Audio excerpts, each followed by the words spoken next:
One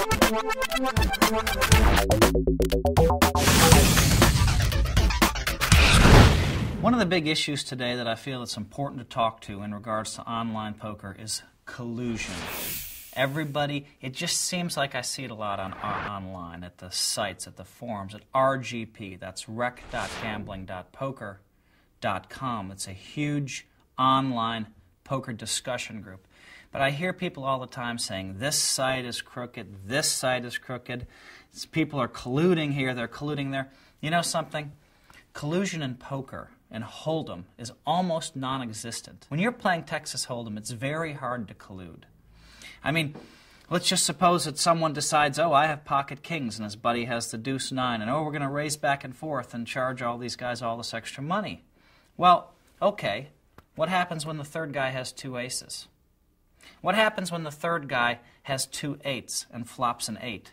Now they're laying 2-1 when they're drawing virtually dead. So that collusion is not that big an issue, but people are looking for an excuse. Everybody thinks they're a great poker player. If I'm losing, I must be getting cheated. When you play poker, things happen, you know? I mean, yes, you lose with your aces 4 times in a row. Yes, it's really brutal when the deuce 7 offsuit beats them or whatever, or the 4-5 of hearts. That's poker. A lot of times at a poker table, and I've witnessed this my entire life, I will sit down in like a 4 and 800 game and I'll win $50,000, $60,000. There's no way I've played good enough or deserve to win that amount of money over a 3-hour period. The deck slapped me in the face. Conversely, I'll sit down sometimes and I'll lose $20,000 or $30,000. And I think back, man, what did I do wrong? I didn't do anything wrong. I played great poker.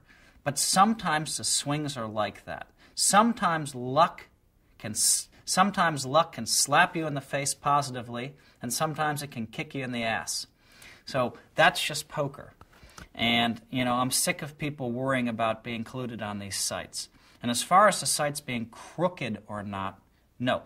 Most of the major sites are making $100,000 a day. The most important thing to them is to make sure that their games are on the square. If you're sitting down in a game and you feel like you're being colluded against, you can send in the names of the two people, and they will check them for you. They will pull up the hand history for each one, and they'll check it out, every hand they've ever played. Occasionally, people do get thrown off sites for cheating, but it's a rare thing. These sites are making so much money, they're like the Las Vegas casinos. They just want everything on the square because they don't want any hint of impropriety. So that's my sermon on collusion and online cheating, and I think it's very important. You know, it just drives me crazy when I see a lot of people complaining about being cheated. I just shake my head and say, I'd like to see their hand histories. Look, if you feel negatively like someone is colluding, just change tables. Send in an email to the site, but just change tables. There's probably nothing happening. I'm sure I'd like to bet a lot of money that there's nothing happening. I mean, the chances against it are, you know, really huge. But just change tables because you're feeling negative anyway. And maybe the players at the table that you're at are just playing good anyway. You know, sometimes you're stuck in a bad game online. And the great thing is, you know what you do? You click out of that game and you click into the one right next door.